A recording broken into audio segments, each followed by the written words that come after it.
Hey, hello, and welcome back to module number 5 of this mini series all around how to understand and navigate the areas of emotionally manipulative behavior. Now, we're going to move into the fourth emotionally manipulative behavior in this module, which is called the fault finder.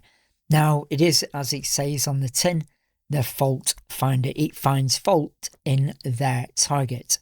So we've got person A that is using the emotionally manipulative behavior, and person B, who is the target of that emotionally manipulative behavior. And in this, you're going to find the fault finder relies on shame in their target. Now, shame is by far the most destructive emotion that any person can ever carry. I focus this heavily on my course, Life Beyond the Ego's Mask. So if you're interested in more about that, I'll put a link in the description below. But the fault finder can be incredibly brutal, but it can hide everywhere.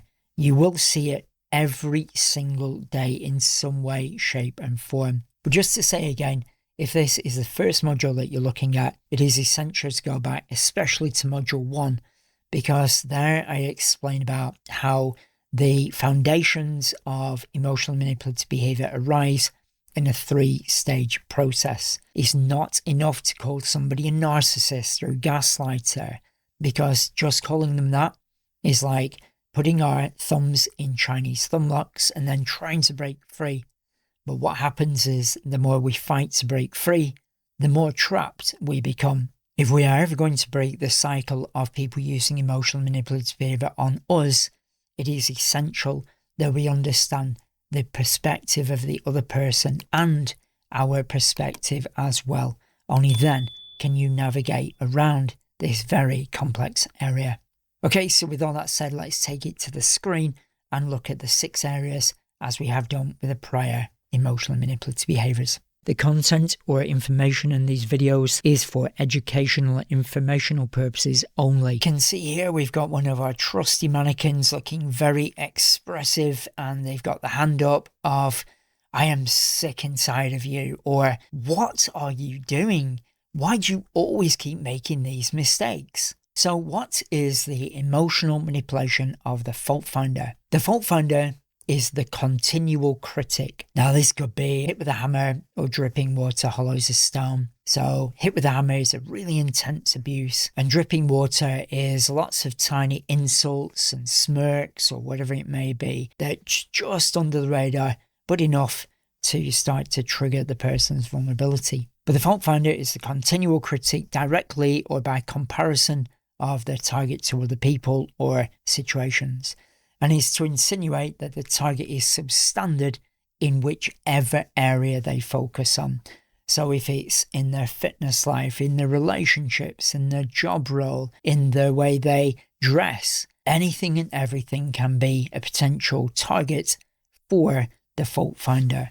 So then, number 2, the target's vulnerability. So again, we've got person A using the emotional manipulative behavior, person B is the target. Every single target will have a specific emotional vulnerability for an emotionally manipulative behavior. So here with the fault finder, the target will have an anxiety of rejection about not feeling good enough, thereby leading to rejection, which again could be in area number 3 that we just discussed about the "I'm too busy." So it could be the person saying that "I'm annoyed with you because of what you've done wrong, as you always do everything wrong, and then I'm going to pull away." So again, start to get used to seeing these emotional manipulative behaviors merge into each other. An example manipulation could be a person, and this will be the fault finder, person A. A person shares to a group of people that they're in about how they go to the health club 3 times a week, they're getting amazing results and they're really succeeding. And then they turn to a specific member of the group and say, "I hear you're struggling to lose weight," or "I hear you've lost your motivation in going to the gym." Thereby that comparison, because what a person's doing there is say, "I go to the gym every week and you don't. Therefore, you're not as good as me. Okay, then moving on to number 4, which is an example combination. So this again is where we're using more than one emotional manipulative behavior.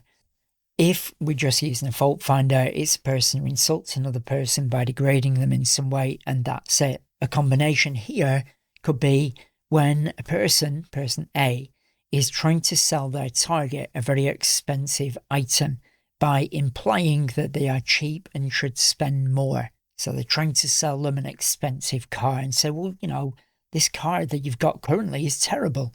You should have one of these nice cars. And then when the target wants to try to fight back because they're feeling, well, you've just insulted me here. What could happen then is that the person A, using the fault finder, could suddenly switch into being the oppressed victim and go, I'm so sorry. I didn't mean to say that. Your car is really, really nice now. I mean, if you do want to buy this, you can do, but I'm really sorry. I didn't mean to offend you. And therefore, if the target then may feel guilty, well, they've said this and maybe they're right, even though I don't kind of believe they are, but maybe they are, I don't know. Well, they're apologizing for it now, so maybe they've just got my best interests at heart, so okay, I'll buy it.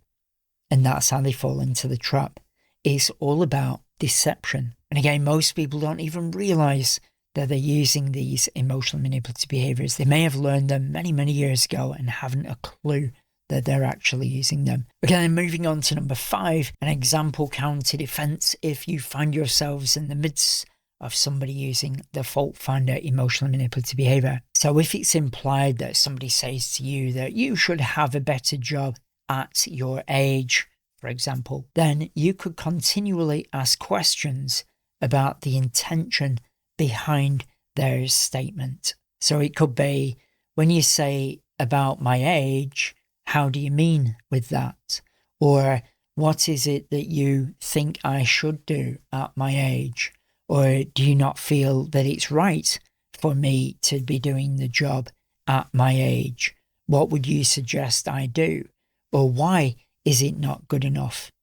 What basis have you got to say that this is not the right job for me to be doing? You see, what a fault finder does is they rely on triggering shame in their target, and the target becomes so consumed by their own self-consciousness of, well, I should be doing better at my age, or I should have more money at my age, or I should dress better at my age, or whatever it might be. They become so consumed with their own anxiety that they're not enough, their shame, that they try to then win the approval or the external validation of the person using the fault finder emotional manipulative behavior. But if you step back and then start asking them questions, so it could be about your physical shape, ask question after question after question, but do it in a respectful way, as if you're seeking information.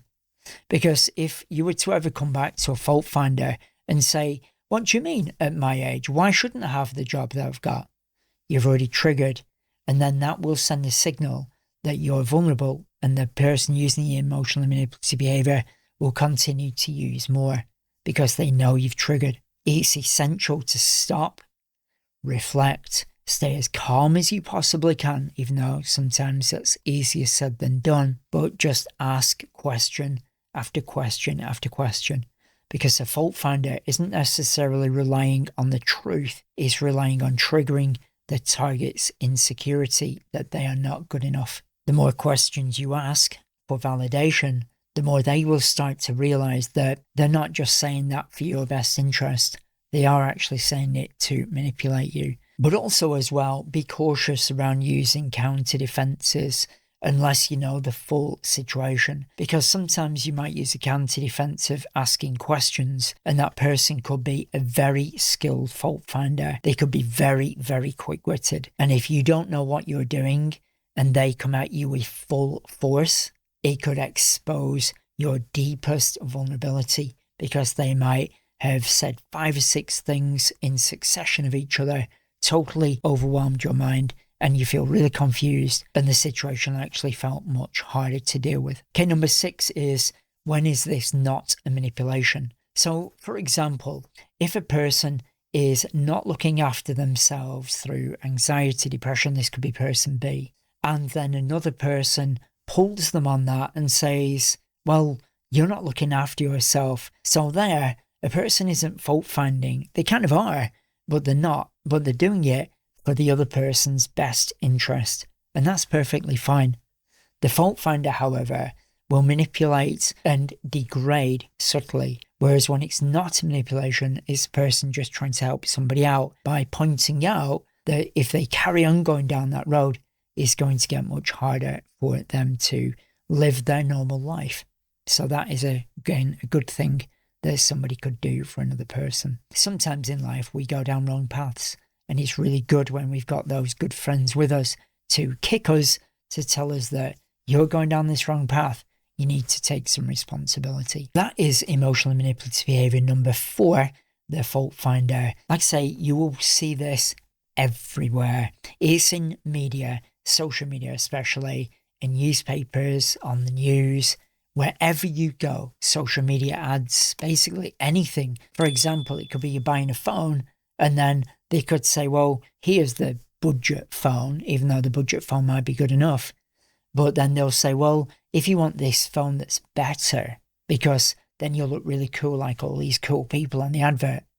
That again is a fault finder done by comparison, saying that if you get the budget phone, you're okay as a person. You're not really good enough, but you're okay.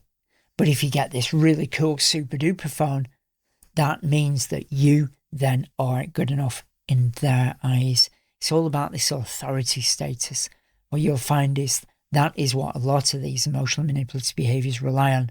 That authority status to say they are right, you are wrong. And that is especially around the area of the fault finder. Any thoughts, reflections, ideas you've got around anything we've discussed in this module, feel free to put them in the comments below, because your views might help expand somebody else's perspective of something that I've not covered in this video. And it is all about us all coming together to share our experiences. So any thoughts, suggestions, ideas, feel free to put them in the comments below, because I always say, you never know, your comment might change somebody else's life for the better forever.